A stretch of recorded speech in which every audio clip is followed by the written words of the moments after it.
아침에 눈을 뜨고 하루를 시작할 때 우리는 각자의 자리에서 최선을 다해 살아가고 있습니다. 직장에서, 가정에서, 학교에서, 그리고 수많은 관계 속에서 우리는 끊임없이 노력하며 살아갑니다. 그런데 문득 이런 생각이 들 때가 있지 않으신가요? 내가 이렇게 살아가는 것이 과연 하나님께서 원하시는 삶일까? 하나님은 나의 이 모습을 보시며 기뻐하고 계실까? 이런 질문 앞에서 우리는 때로 막연한 불안과 두려움을 느끼기도 합니다.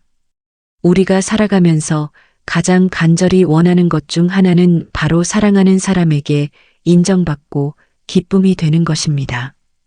부모님께 효도하는 자녀가 되고 싶고, 배우자에게 좋은 남편, 좋은 아내가 되고 싶고, 자녀들에게는 자랑스러운 부모가 되고 싶습니다. 하물며 우리를 창조하시고 지금도 살아계시며 우리의 삶을 지켜보고 계신 하나님 앞에서 우리는 얼마나 더 간절히 그분이 기뻐하시는 삶을 살기를 원하겠습니까? 오늘 이 시간 저는 여러분과 함께 하나님께서 가장 기뻐하시는 삶이 무엇인지 함께 나누고자 합니다. 성경 말씀을 통해 하나님의 마음을 깊이 들여다보면서 우리의 삶이 어떤 방향으로 나아가야 할지 함께 발견하는 귀한 시간이 되기를 소망합니다. 이 말씀을 끝까지 들으시는 여러분의 삶 속에 하나님의 기쁨이 충만하게 임하시고 그 기쁨이 여러분의 힘이 되고 위로가 되는 놀라운 역사가 일어나기를 간절히 기도합니다. 하나님께서 가장 기뻐하시는 삶, 그것은 단순히 종교적인 의무를 다하는 삶이 아닙니다. 교회에 열심히 나가고 헌금을 많이 하고 봉사를 많이 한다고 해서 자동으로 하나님이 기뻐하시는 것은 아닙니다. 물론 이런 것들도 중요합니다. 하지만 하나님께서 진정으로 원하시는 것은 우리의 마음입니다. 우리의 진실한 마음, 우리의 온전한 헌신, 그리고 우리의 전인격이 하나님을 향해 있는 그런 삶을 하나님은 기뻐하십니다. 사무엘상 15장 22절에서 사무엘 선지자는 이렇게 말합니다. 순종이 제사보다 낫고 듣는 것이 순양의 기름보다 나으니. 이 말씀은 당시 사울 왕이 하나님의 명령을 온전히 순종하지 않고 자기 마음대로 행했을 때 주어진 말씀입니다. 제사는 당시 가장 중요한 종교 의식이었습니다. 하지만 하나님은 그것보다 더 중요한 것이 있다고 말씀하십니다. 바로 순종입니다. 첫 번째로 하나님께서 가장 기뻐하시는 삶은 바로 순종하는 삶입니다. 순종, 이 단어를 들으면 어떤 느낌이 드시나요? 혹시 무겁고 부담스러운 느낌이 드시나요? 내 뜻을 꺾고 억지로 따라야 하는 것처럼 느껴지시나요? 하지만 성경이 말하는 순종은 그런 것이 아닙니다. 진정한 순종은 사랑에서 나옵니다. 하나님을 사랑하기 때문에, 그분을 신뢰하기 때문에, 그분의 말씀이 옳다는 것을 믿기 때문에 기꺼이 따르는 것입니다. 생각해 보십시오. 어린 자녀가 위험한 도로로 뛰어들려고 할 때 부모는 안 돼 라고 외칩니다. 자녀가 부모의 말을 듣고 멈춘다면 그것은 자녀의 자유를 억압하는 것일까요? 아닙니다. 그것은 생명을 구하는 것입니다. 마찬가지로 하나님의 명령과 말씀은 우리를 억압하기 위한 것이 아니라 우리를 보호하고 우리에게 가장 좋은 길로 인도하기 위한 것입니다. 아브라함을 생각해 보십시오. 창세기 22장에 나오는 이삭을 바치라는 하나님의 명령을 받았을 때 그것은 인간적으로 이해할 수 없는 명령이었습니다. 100세에 얻은 약속의 아들, 그토록 기다렸던 아들을 번제로 드리라니요. 하지만 아브라함은 순종했습니다. 창세기 22장 2절부터 3절에서 하나님은 이렇게 말씀하십니다. 내 아들, 내 사랑하는 독자 이삭을 데리고 모리아 땅으로 가서 내가 내게 일러준 한 산 거기서 그를 번제로 드리라. 그리고 아브라함은 아침에 일찍이 일어나 순종했습니다. 지체하지 않았습니다. 의심하지 않았습니다. 이 순종의 결과는 어떠했습니까? 창세기 22장 12절에서 하나님은 말씀하십니다. 그가 이르시되 그 아이에게 내 손을 대지 말라. 그에게 아무 일도 하지 말라. 내가 내 아들 내 독자까지도 내게 아끼지 아니하였으니 내가 이제야 내가 하나님을 경외하는 줄을 아노라. 하나님은 아브라함의 순종을 보시고 그를 축복하셨습니다. 그리고 그 축복은 단순히 아브라함 개인에게만 머무르지 않았습니다. 온 인류의 구원 역사가 아브라함의 순종에서부터 시작되었습니다. 여러분, 지금 하나님께서 여러분에게 요구하시는 순종이 있으신가요? 혹시 그것이 너무 어렵게 느껴지시나요? 용서하라고 하시는데 용서할 수 없는 사람이 있으신가요? 내려놓으라고 하시는데 붙잡고 있는 것이 있으신가요? 나아가라고 하시는데 두려움에 멈춰 서 있지는 않으신가요? 한 성도님의 간증을 나누고 싶습니다. 이분은 오랫동안 안정적인 직장에서 일하고 계셨습니다. 그런데 기도 중에 하나님께서 선교지로 나가라는 분명한 음성을 들었습니다. 처음에는 확신이 서지 않았습니다.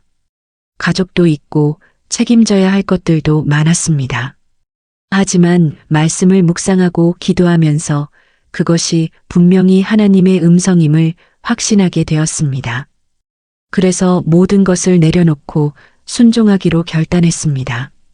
주변 사람들은 미쳤다고 했습니다. 안정적인 직장을 버리고 불확실한 선교지로 간다는 것이 이해되지 않았던 것입니다. 가족들도 반대했습니다. 하지만 이분은 순종했습니다. 그리고 선교지에 나가서 놀라운 하나님의 역사를 경험했습니다.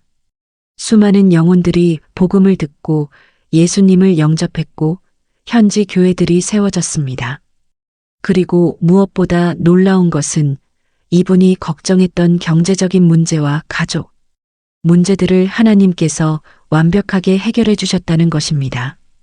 순종했을 때 하나님께서 책임지신 것입니다. 잠언 3장 5절부터 6절에서 말씀하십니다. 너는 마음을 다하여 여호와를 신뢰하고 내 명철을 의지하지 말라. 너는 범사의 그를 인정하라. 그리하면 내 길을 지도하시리라. 이것이 순종의 핵심입니다. 우리의 명철, 우리의 생각, 우리의 판단이 아니라 하나님을 신뢰하는 것입니다. 그리고 그분의 인도하심을 따르는 것입니다. 순종은 때로 어렵습니다.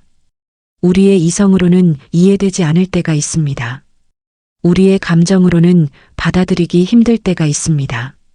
하지만 기억하십시오. 하나님은 우리보다 훨씬 더 크신 분이시고 우리가 볼 수 없는 미래를 보시는 분이십니다. 그분의 계획은 항상 우리의 계획보다 더 좋습니다. 그분의 길은 항상 우리의 길보다 더 높습니다. 이사야 55장 8절부터 9절에서 하나님은 이렇게 말씀하십니다. 이는 내 생각이 너희의 생각과 다르며 내 길은 너희의 길과 다름이니라. 여호와의 말씀이니라. 이는 하늘이 땅보다 높음같이 내 길은 너희의 길보다 높으며 내 생각은 너희의 생각보다 높음이니라. 우리가 이해할 수 없어도 하나님은 모든 것을 아십니다. 우리가 볼 수 없어도 하나님은 모든 것을 보십니다. 노아를 생각해 보십시오. 창세기 6장부터 9장까지의 이야기를 보면 노아는 비가 한 번도 내린 적이 없는 시대에 홍수가 온다는 하나님의 말씀을 듣고 방주를 만들었습니다. 사람들이 비웃었습니다. 미친 사람 취급을 받았습니다. 120년 동안 말입니다. 하지만 노아는 하나님의 말씀에 순종했고 그 결과 그와 그의 가족은 구원을 받았습니다. 창세기 6장 22절에서 이렇게 기록하고 있습니다. 노아가 그와 같이 하되 하나님이 자기에게 명하신 대로 다 준행하였더라. 이 짧은 구절 속에 담긴 순종의 의미가 얼마나 큽니까? 다 준행하였더라. 일부가 아니라 전부입니다. 자기 마음대로가 아니라 하나님이 명하신 대로입니다. 우리는 때로 부분적인 순종을 합니다. 쉬운 것은 순종하지만 어려운 것은 피합니다. 내 생각에 맞는 것은 따르지만 내 생각과 다른 것은 무시합니다. 하지만 하나님께서 기뻐하시는 순종은 온전한 순종입니다. 사울 왕처럼 자기 마음대로 하는 것이 아니라 노아처럼 하나님의 말씀을 다 준행하는 것입니다. 그렇다면 어떻게 우리가 이런 순종의 삶을 살 수 있을까요? 첫째로 하나님의 말씀을 가까이 해야 합니다. 시편 119편 105절에서 말씀하십니다. 주의 말씀은 내 발의 등이요 내 길의 빛이니이다. 말씀이 없으면 순종할 수 없습니다. 무엇을 순종해야 할지 알 수 없기 때문입니다. 매일 말씀을 읽고 묵상하고 암송하십시오. 그러면 하나님께서 무엇을 원하시는지 알게 될 것입니다. 둘째로 기도해야 합니다. 순종은 우리의 힘으로 할 수 없습니다. 하나님의 은혜와 능력이 필요합니다. 빌립보서 2장 13절에서 말씀하십니다. 너희 안에서 행하시는 이는 하나님이시니 자기의 기쁘신 뜻을 위하여 너희에게 소원을 두고 행하게 하시나니 하나님께서 우리 안에서 일하십니다. 우리에게 순종할 수 있는 마음을 주시고 순종할 수 있는 힘을 주십니다. 그러니 기도하십시오. 주님, 순종할 수 있는 마음을 주세요. 순종할 수 있는 힘을 주세요. 셋째로 믿음으로 첫걸음을 내딛어야 합니다.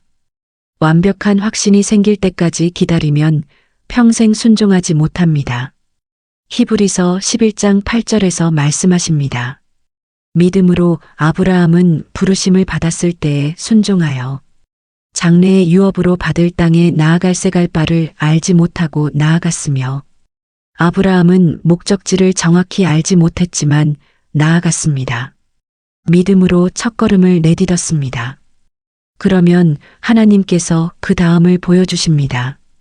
순종하는 삶을 살 때 우리는 하나님의 기쁨을 경험하게 됩니다. 요한복음 15장 10절부터 11절에서 예수님은 이렇게 말씀하십니다. 내가 아버지의 계명을 지켜 그의 사랑 안에 거하는 것 같이 너희도 내 계명을 지키면 내 사랑 안에 거하리라. 내가 이것을 너희에게 이름은 내 기쁨이 너희 안에 있어 너희 기쁨을 충만하게 하려 함이라. 순종은 우리에게 기쁨을 가져다 줍니다. 하나님의 기쁨이 우리 안에 거하고 우리의 기쁨이 충만하게 됩니다. 많은 분들이 기쁨을 찾아 이곳저곳을 헤맵니다. 세상의 쾌락을 쫓아가고 물질적인 만족을 추구하고 사람들의 인정을 갈구합니다. 하지만 진정한 기쁨은 그런 곳에서 오지 않습니다. 진정한 기쁨은 하나님께 순종할 때 옵니다. 하나님의 뜻대로 살 때 하나님께서 주시는 평안과 기쁨이 우리 마음에 넘치게 됩니다. 지금 여러분 앞에 순종해야 할 일이 놓여 있습니까? 주저하지 마십시오. 두려워하지 마십시오. 하나님을 신뢰하고 한 걸음 내디드십시오. 그러면 하나님께서 여러분과 함께 하실 것입니다. 여러분을 인도하실 것입니다. 그리고 놀라운 축복으로 채워주실 것입니다. 순종은 하나님께서 가장 기뻐하시는 삶의 첫 번째 모습입니다. 제사보다 헌금보다 봉사보다 더 중요한 것이 순종입니다. 왜냐하면 순종은 우리의 마음을 드러내기 때문입니다.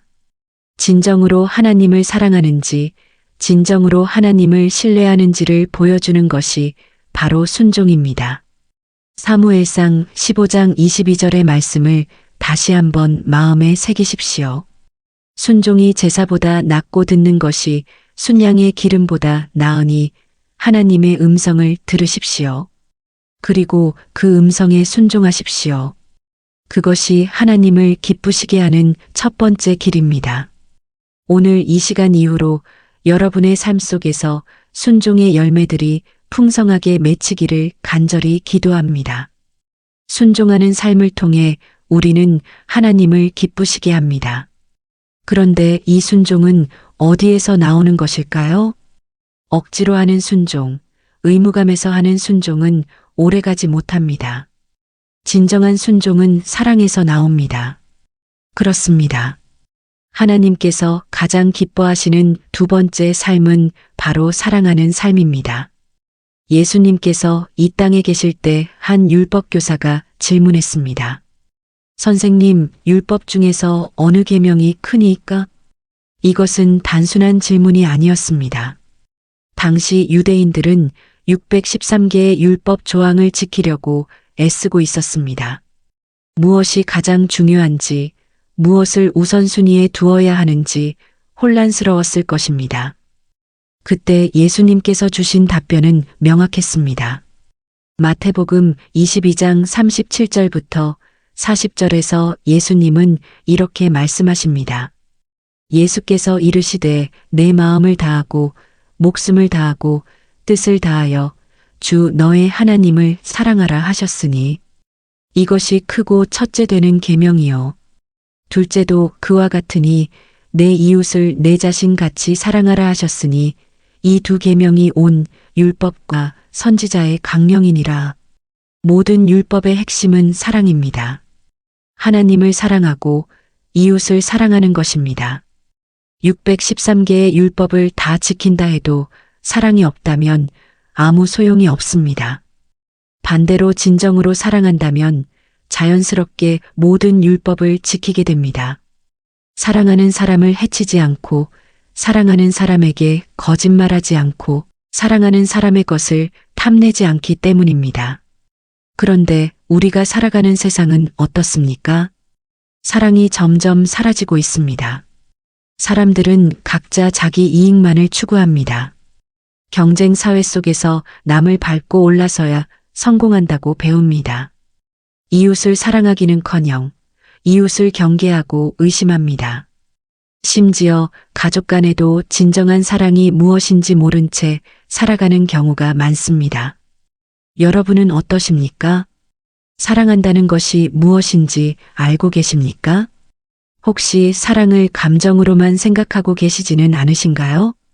기분이 좋을 때는 사랑하지만 기분이 나쁠 때는 사랑하지 못한다면 그것은 진정한 사랑이 아닙니다. 성경이 말하는 사랑은 감정 이상의 것입니다. 그것은 선택이고 결단이고 헌신입니다. 요한일서 4장 7절부터 8절에서 사도 요한은 이렇게 말합니다. 사랑하는 자들아, 우리가 서로 사랑하자.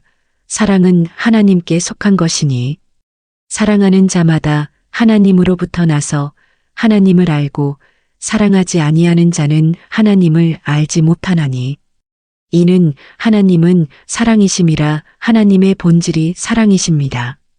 그러므로 하나님을 아는 사람은 사랑할 수밖에 없습니다. 반대로 사랑하지 않는 사람은 아무리 많은 성경 지식이 있어도 아무리 오래 신앙생활을 했어도 하나님을 진정으로 알지 못하는 사람입니다. 우리가 하나님을 사랑한다는 것은 무엇을 의미합니까? 단순히 하나님 사랑합니다라고 말하는 것이 아닙니다. 요한일서 5장 3절에서 말씀하십니다. 하나님을 사랑하는 것은 이것이니 우리가 그의 계명들을 지키는 것이라. 그의 계명들은 무거운 것이 아니로다. 하나님을 사랑한다면 그분의 말씀대로 살게 됩니다. 그분이 기뻐하시는 일을 하게 됩니다. 그분이 싫어하시는 일은 피하게 됩니다. 이것이 사랑의 자연스러운 표현입니다. 어린 자녀를 생각해 보십시오. 부모를 진심으로 사랑하는 자녀는 부모를 기쁘게 하고 싶어 합니다. 부모가 좋아하시는 것을 하려고 노력합니다. 부모가 슬퍼하시는 모습을 보면 마음이 아픕니다. 이것이 사랑입니다. 마찬가지로 우리가 하나님을 진정으로 사랑한다면 하나님을 기쁘시게 하는 삶을 살고 싶은 마음이 생깁니다.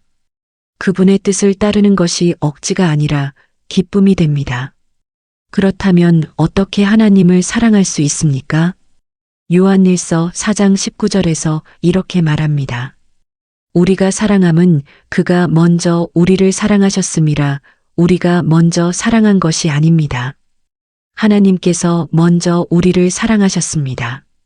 우리가 죄인 되었을 때 우리가 하나님을 등지고 살 때에도 하나님은 우리를 사랑하셨습니다.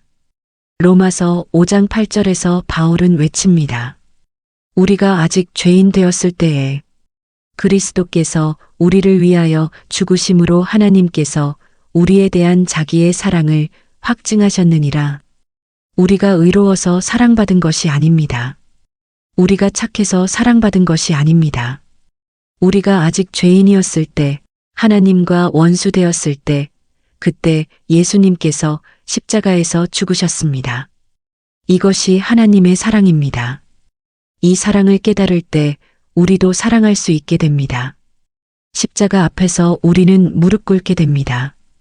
이렇게까지 나를 사랑하시는 하나님, 이 사실이 우리 마음에 새겨질 때 우리도 하나님을 사랑하게 되고 더 나아가 이웃을 사랑할 수 있게 됩니다. 한 성도님의 이야기를 나누고 싶습니다. 이분은 직장에서 심한 왕따를 당했습니다. 동료들이 고의적으로 업무에서 배제시키고 뒤에서 나쁜 소문을 퍼뜨렸습니다. 점심시간에도 혼자 밥을 먹어야 했고 회의 시간에 의견을 내도 무시당했습니다. 너무나 힘들었습니다. 매일 아침 출근하는 것이 두려웠고 밤에는 눈물로 베개를 적셨습니다.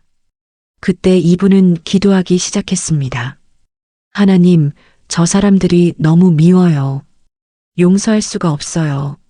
하지만 주님께서 저를 사랑하신 것처럼 저도 저들을 사랑하고 싶어요. 도와주세요. 쉽지 않았습니다. 하지만 매일 기도하고 말씀을 묵상하면서 조금씩 마음이 변화되기 시작했습니다. 어느 날 그분은 자신을 괴롭히던 동료 중 한 명이 아파서 결근했다는 소식을 들었습니다.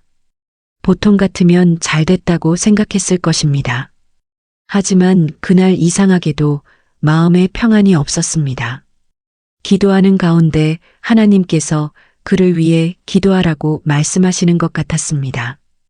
그래서 그분은 그 동료를 위해 기도하기 시작했습니다. 그리고 퇴근길에 병문안을 갔습니다. 그 동료는 깜짝 놀랐습니다. 자기가 그렇게 괴롭혔는데 찾아온 것이 믿기지 않았던 것입니다. 그분은 따뜻한 죽을 사가지고 가서 전해주었습니다. 빨리 나으세요라는 짧은 말과 함께 그날 이후로 상황이 변하기 시작했습니다. 그 동료가 직장에 복귀한 후 태도가 완전히 달라졌습니다. 다른 사람들에게도 그 이야기를 했고 점차 분위기가 바뀌었습니다. 결국 그 직장에서 이 성도님은 가장 존경받는 사람이 되었습니다. 사랑이 모든 것을 변화시킨 것입니다. 고린도전서 13장은 사랑의 장이라고 불립니다. 4절부터 8절까지 읽어보겠습니다. 사랑은 오래 참고 사랑은 온유하며 시기하지 아니하며 사랑은 자랑하지 아니하며 교만하지 아니하며 무례히 행하지 아니하며 자기의 유익을 구하지 아니하며 성내지 아니하며 악한 것을 생각하지 아니하며 불의를 기뻐하지 아니하며 진리와 함께 기뻐하고 모든 것을 참으며 모든 것을 믿으며 모든 것을 바라며 모든 것을 견디느니라. 사랑은 언제까지나 떨어지지 아니하되 이것이 진정한 사랑의 모습입니다. 감정에 좌우되는 것이 아니라 의지적인 선택입니다. 오래 참는 것, 온유한 것, 자기의 유익을 구하지 않는 것, 모든 것을 견디는 것, 이 모든 것이 사랑입니다. 그리고 이런 사랑은 언제까지나 떨어지지 않습니다. 여러분, 지금 사랑하기 어려운 사람이 있으신가요? 용서할 수 없는 사람이 있으신가요? 미워하는 마음이 계속 올라오는 사람이 있으신가요? 그 마음 너무나 이해합니다. 상처받은 마음, 배신당한 아픔, 그것은 쉽게 사라지지 않습니다. 하지만 하나님께서는 우리에게 사랑하라고 명하십니다. 예수님께서 십자가에 달리셨을 때를 생각해 보십시오. 그분은 아무 죄가 없으셨습니다. 억울하게 매를 맞으시고 조롱당하시고 십자가에 못 박히셨습니다. 그런데 그분은 그 순간에 무엇이라고 하셨습니까? 누가복음 23장 34절에서 예수님은 이렇게 기도하십니다. 아버지, 저들을 사하여 주옵소서. 자기들이 하는 것을 알지 못함이니이다. 자신을 죽이는 사람들을 위해 용서를 구하신 것입니다. 이것이 사랑입니다. 인간적으로는 불가능한 사랑입니다. 하지만 하나님의 은혜로 가능한 사랑입니다. 우리도 십자가를 바라볼 때, 우리를 향한 하나님의 무한한 사랑을 깨달을 때, 우리도 남을 용서하고 사랑할 수 있게 됩니다. 에베소서 4장 32절에서 바울은 권면합니다. 서로 친절하게 하며 불쌍히 여기며 서로 용서하기를 하나님이 그리스도 안에서 너희를 용서하심과 같이 하라. 하나님께서 우리를 용서하신 것처럼 우리도 서로 용서해야 합니다. 하나님께서 우리를 사랑하신 것처럼 우리도 서로 사랑해야 합니다. 이웃을 사랑한다는 것은 구체적인 행동으로 나타나야 합니다. 야고보서 2장 15절부터 17절에서 말씀하십니다. 만일 형제나 자매가 헐벗고 일용할 양식이 없는데 너희 중에 누구든지 그에게 이르되 평안히 가라, 덥게 하라, 배부르게 하라 하며 그 몸에 쓸 것을 주지 아니하면 무슨 유익이 있으리요. 이와 같이 행함이 없는 믿음은 그 자체가 죽은 것이라. 사랑은 말로만 하는 것이 아닙니다. 행동으로 보여주는 것입니다. 어려운 이웃을 도와주고 아픈 사람을 위로하고 외로운 사람과 함께 해주는 것입니다. 선한 사마리아인의 비유를 기억하십니까? 누가복음 10장에 나오는 이야기입니다. 강도를 만나 죽게 된 사람을 제사장도 레위인도 그냥 지나갔지만 사마리아 사람은 그를 돌봐주었습니다. 진정한 이웃은 혈연이나 지연으로 정해지는 것이 아닙니다. 도움이 필요한 사람을 도와주는 사람이 진정한 이웃입니다. 하나님께서는 우리가 이런 사랑을 실천하기를 원하십니다. 주변을 돌아보십시오. 여러분의 도움이 필요한 사람이 있습니까? 여러분의 사랑이 필요한 사람이 있습니까? 그들에게 다가가십시오. 사랑을 실천하십시오. 한 교회에서 있었던 일입니다. 한 집사님이 암 진단을 받았습니다. 수술을 해야 했고 그 후에도 긴 치료 과정이 필요했습니다. 경제적으로도 어려웠고 정서적으로도 너무나 힘든 시기였습니다. 그때 교회 성도들이 움직이기 시작했습니다. 어떤 분은 식사를 준비해서 가져다 주었고 어떤 분은 병원까지 차로 태워다 주었습니다. 어떤 분은 집안일을 도와주었고 어떤 분은 기도로 함께 했습니다. 그 집사님은 훗날 이렇게 고백했습니다. 암보다 더 무서운 것은 외로움이었습니다. 하지만 성도들의 사랑이 저를 살렸습니다. 그들의 사랑을 통해 하나님의 사랑을 경험했습니다. 이것이 사랑의 능력입니다. 사랑은 병든 자를 치유하고 슬픈 자를 위로하고 절망한 자에게 소망을 줍니다. 요한일서 3장 16절부터 18절에서 사도 요한은 이렇게 말합니다. 그가 우리를 위하여 목숨을 버리셨으니 우리가 이로써 사랑을 알고 우리도 형제들을 위하여 목숨을 버리는 것이 마땅하니라. 누가 이 세상의 재물을 가지고 형제의 궁핍함을 보고도 도와줄 마음을 닫으면 하나님의 사랑이 어찌 그 속에 거하겠느냐.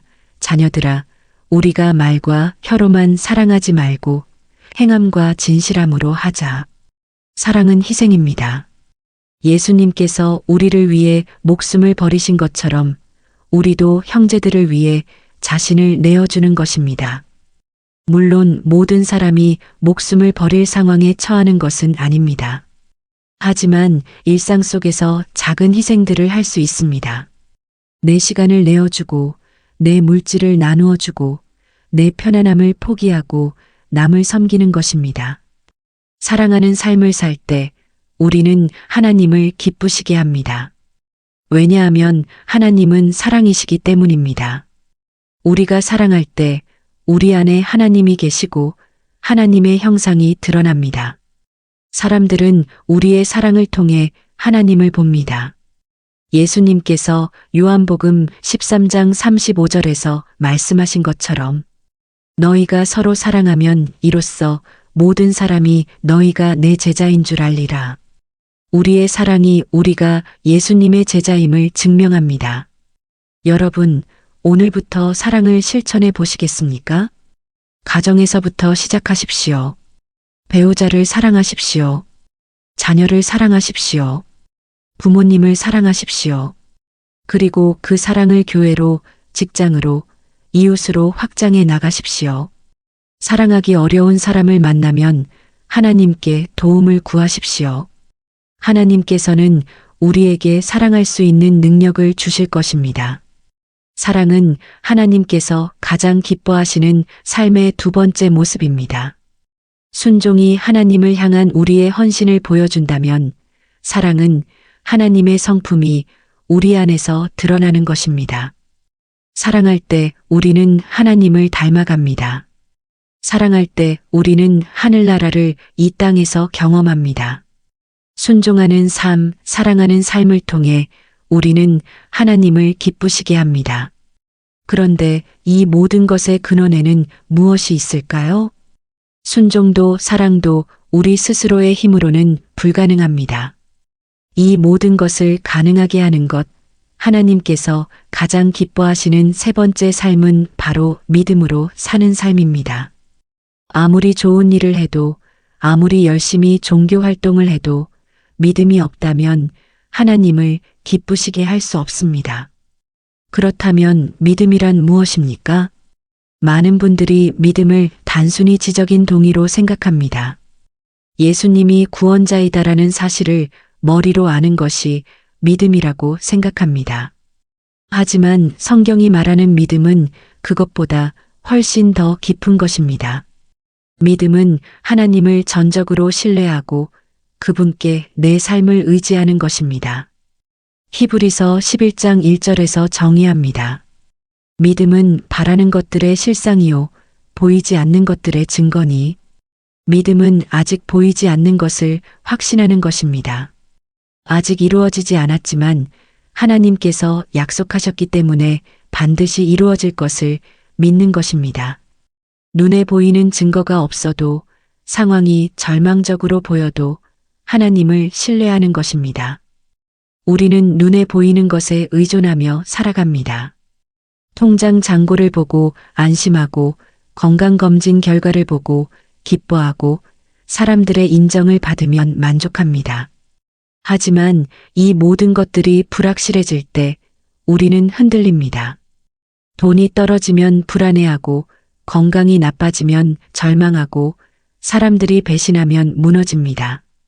왜냐하면 우리의 믿음이 보이는 것에 있기 때문입니다.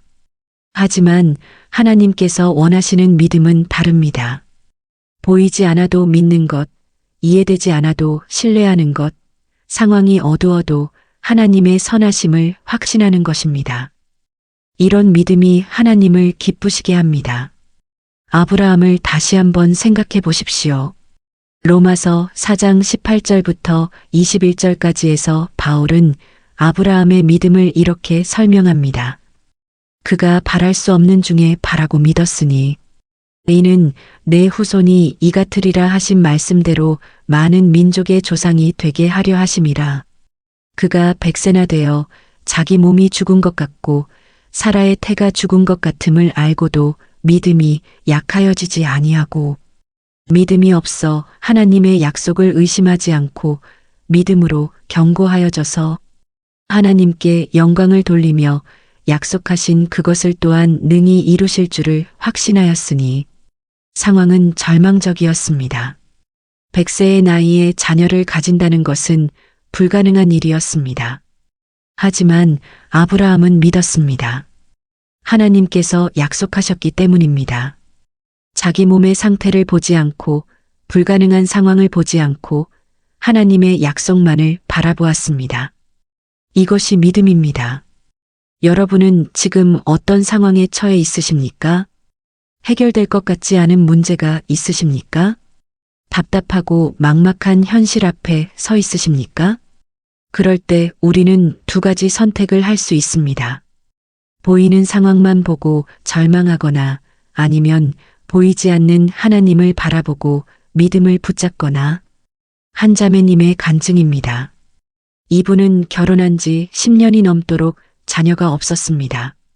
병원을 다녀도 별다른 원인을 찾을 수 없었고 의사는 자연 임신이 거의 불가능하다고 했습니다. 주변에서는 포기하라고 했습니다. 시댁에서는 암묵적인 압박을 주었고 친정에서는 안타까워했습니다. 무엇보다 본인이 가장 힘들었습니다. 왜 하나님은 이 간절한 기도에 응답하지 않으시는가 의문이 들었습니다. 그러던 어느 날 말씀 묵상 중에 시편 27편 13절부터 14절 말씀이 마음에 와닿았습니다. 내가 산 자의 땅에서 여호와의 선하심을 보리라 믿었더라면 어찌하였으랴. 여호와를 기다리라 강하고 담대하라 여호와를 기다리라. 이 말씀을 붙잡고 이 자매님은 결단했습니다. 결과가 어떻게 되든 하나님의 선하심을 믿기로, 하나님을 기다리기로. 그 후로 기도의 내용이 바뀌었습니다. 하나님, 제게 자녀를 주세요가 아니라 하나님, 당신의 뜻이 이루어지기를 원합니다. 자녀를 주시든 주시지 않으시든 당신을 신뢰합니다로 바뀐 것입니다. 그리고 놀랍게도 그로부터 몇 개월 후 임신 소식이 왔습니다. 의학적으로 설명할 수 없는 기적이었습니다. 하지만 더 놀라운 것은 이것이었습니다. 이 자매님은 이렇게 고백했습니다. 임신하기 전에 이미 제 마음에는 평안이 있었어요. 하나님을 신뢰하기로 결단했을 때 결과와 상관없이 이미 행복했어요. 그래서 임신 소식은 보너스 같았어요. 가장 큰 선물은 하나님을 온전히 신뢰할 수 있게 된 것이었어요. 이것이 믿음의 능력입니다.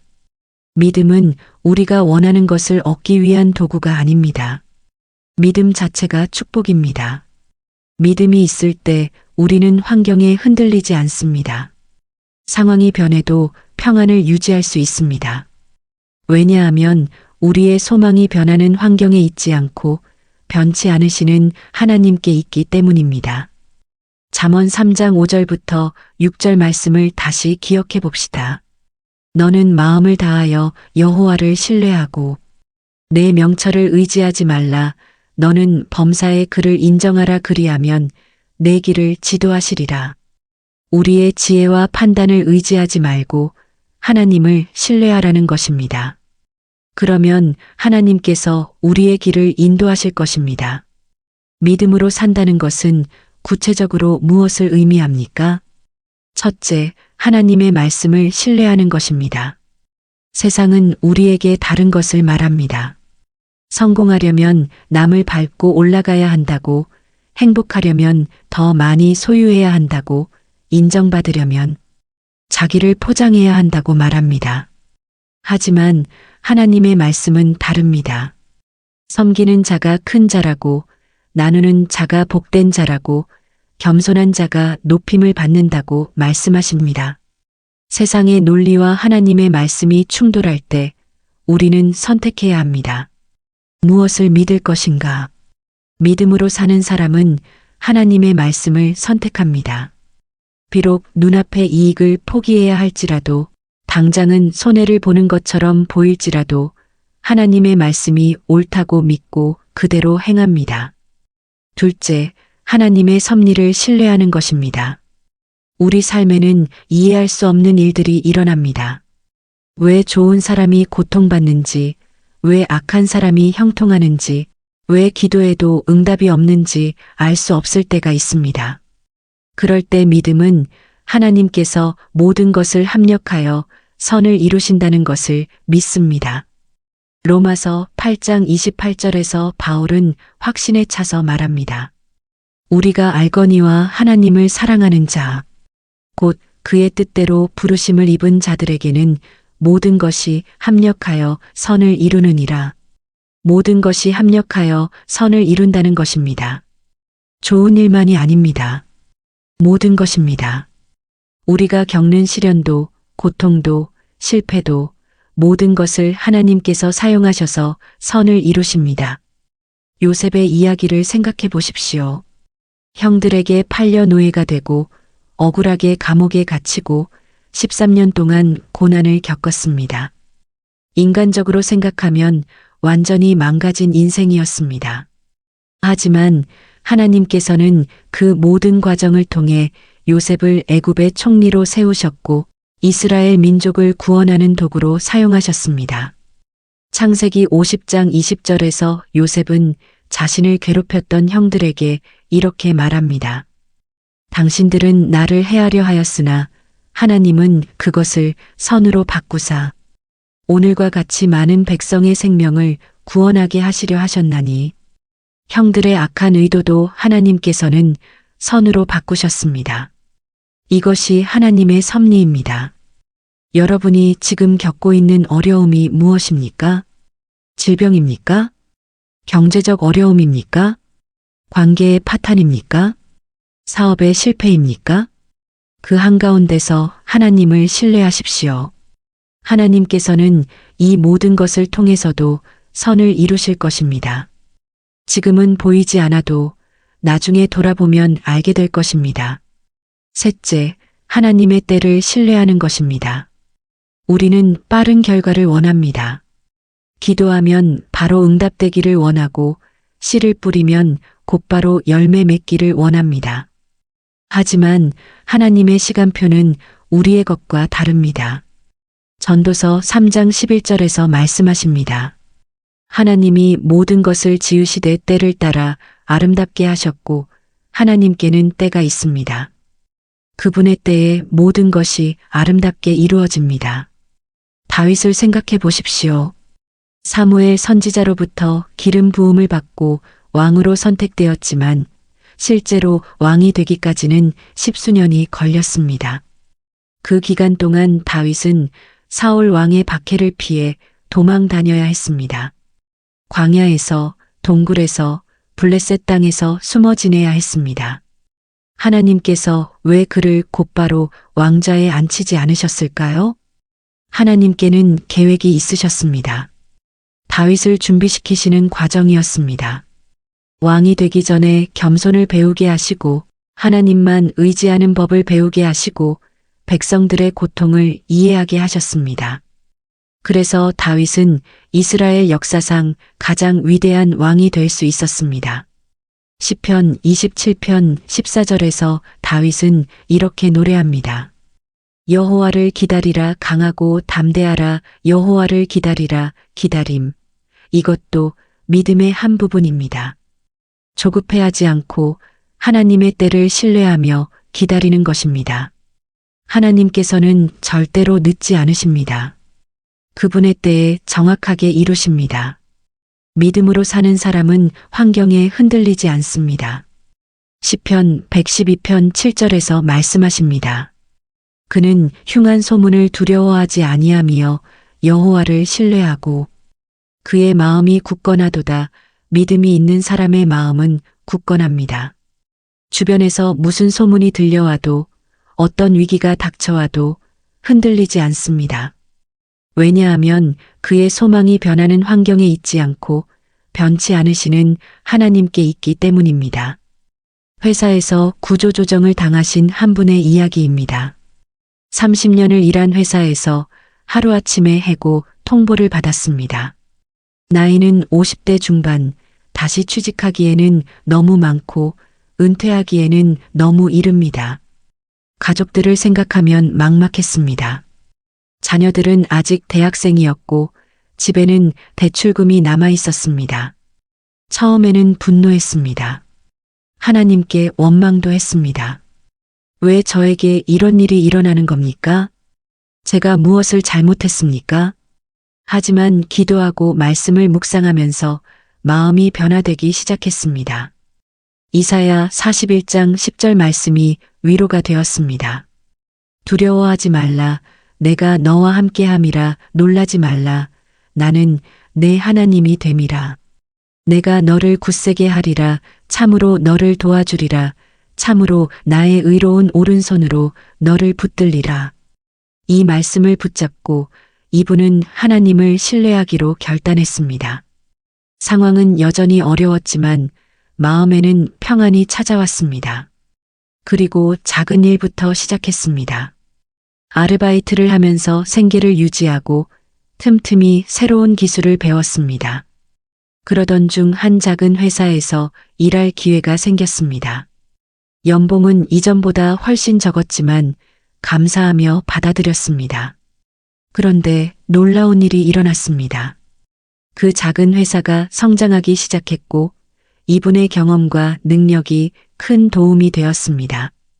몇 년 후 그 회사는 업계에서 인정받는 회사가 되었고 이분은 임원으로 승진했습니다. 연봉도 이전보다 더 많아졌습니다. 하지만 무엇보다 귀한 것은 그 과정에서 배운 믿음이었습니다. 하나님을 신뢰하면 절대로 실망하지 않는다는 확신을 갖게 된 것입니다. 잠언 16장 3절에서 말씀하십니다. 내 행사를 여호와께 맡기라 그리하면 내가 경영하는 것이 이루어지리라. 우리의 계획을, 우리의 미래를, 우리의 모든 것을 하나님께 맡기라는 것입니다. 그러면 하나님께서 이루어 주십니다. 우리가 생각한 것보다 더 좋은 방법으로, 더 좋은 때에, 더 좋은 결과로 이루어 주십니다. 믿음으로 사는 삶은 쉽지 않습니다. 의심이 들 때도 있고 흔들릴 때도 있습니다. 마가복음 9장에 나오는 한 아버지처럼 믿나이다. 나의 믿음 없음을 도와주소서라고 부르짖을 때도 있습니다. 그것은 정상입니다. 중요한 것은 그 의심 가운데서도 하나님께 나아가는 것입니다. 하나님께 도움을 구하는 것입니다.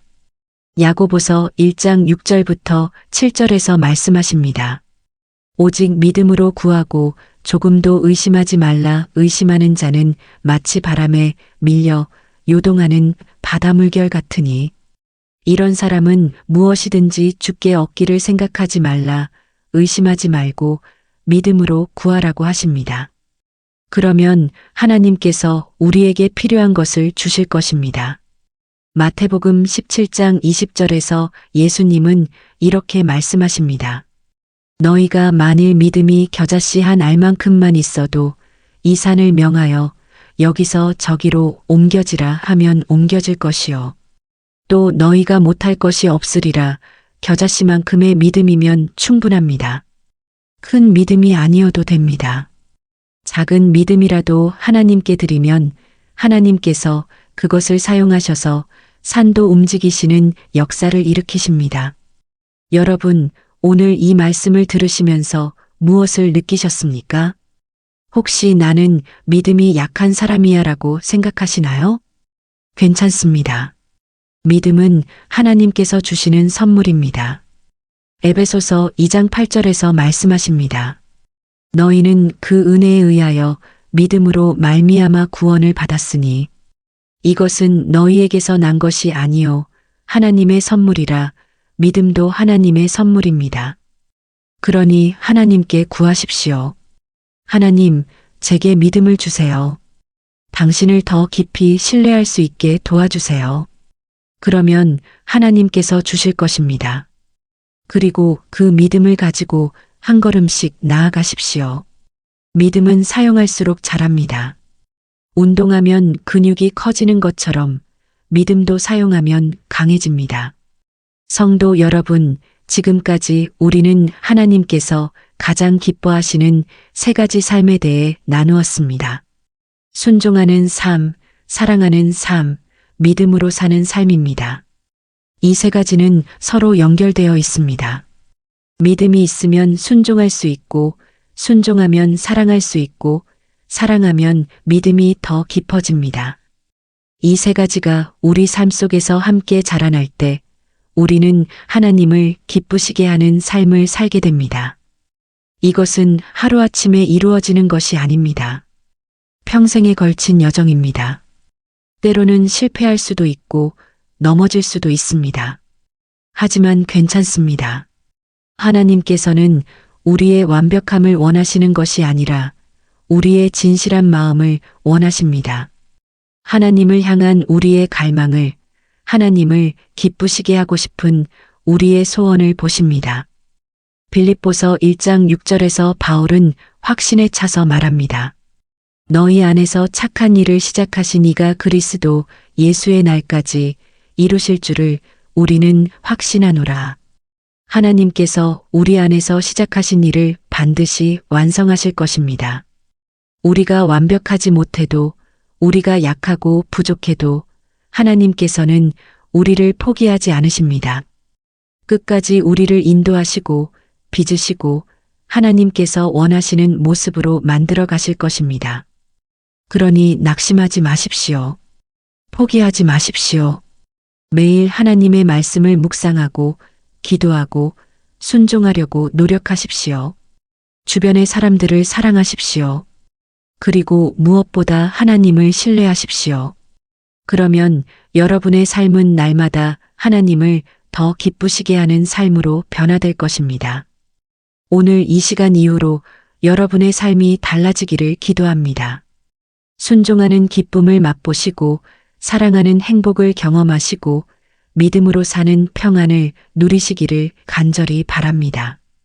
하나님께서 여러분 한 분 한 분을 바라보시며 기뻐하시고 이는 내 사랑하는 자요, 내 기뻐하는 자라고 말씀하시는 그날을 꿈꾸며 살아가시기를 축복합니다. 마지막으로 함께 기도하겠습니다. 사랑하는 하나님 아버지, 오늘 이 시간 말씀을 통해 아버지께서 기뻐하시는 삶이 무엇인지 깨닫게 하심을 감사드립니다. 순종하는 삶, 사랑하는 삶, 믿음으로 사는 삶을 살기 원하지만 우리의 힘으로는 할 수 없음을 고백합니다. 하나님, 우리에게 순종할 수 있는 마음을 주시옵소서. 아버지의 음성을 분명히 들을 수 있게 하시고 그 음성에 기꺼이 따를 수 있는 용기를 주시옵소서. 때로는 이해되지 않아도, 때로는 어려워 보여도 아버지를 신뢰하며 한 걸음씩 순종할 수 있게 도와주시옵소서. 하나님, 우리에게 사랑할 수 있는 능력을 주시옵소서. 사랑하기 어려운 사람들도 사랑할 수 있게 하시고 용서할 수 없을 것 같은 사람들도 용서할 수 있게 하시옵소서. 십자가에서 보여주신 아버지의 사랑을 날마다 기억하며 그 사랑으로 이웃을 사랑하게 하시옵소서. 하나님, 우리에게 믿음을 더하여 주시옵소서. 보이지 않아도 믿고 이해되지 않아도 신뢰하며 상황이 어두워도 아버지의 선하심을 확신하는 믿음을 주시옵소서. 우리의 작은 믿음을 받으시고 그것을 사용하셔서 놀라운 일들을 행하시옵소서. 하나님, 이 말씀을 들은 모든 분들의 삶이 아버지를 기쁘시게 하는 삶으로 변화되기를 기도합니다. 매일의 삶 속에서 순종하고 사랑하고 믿음으로 살아가며 아버지의 영광을 드러내는 귀한 도구들이 되게 하여 주시옵소서. 우리의 연약함 가운데서도 우리를 사랑하시고 우리를 포기하지 않으시고 끝까지 우리를 인도하실 아버지를 찬양합니다.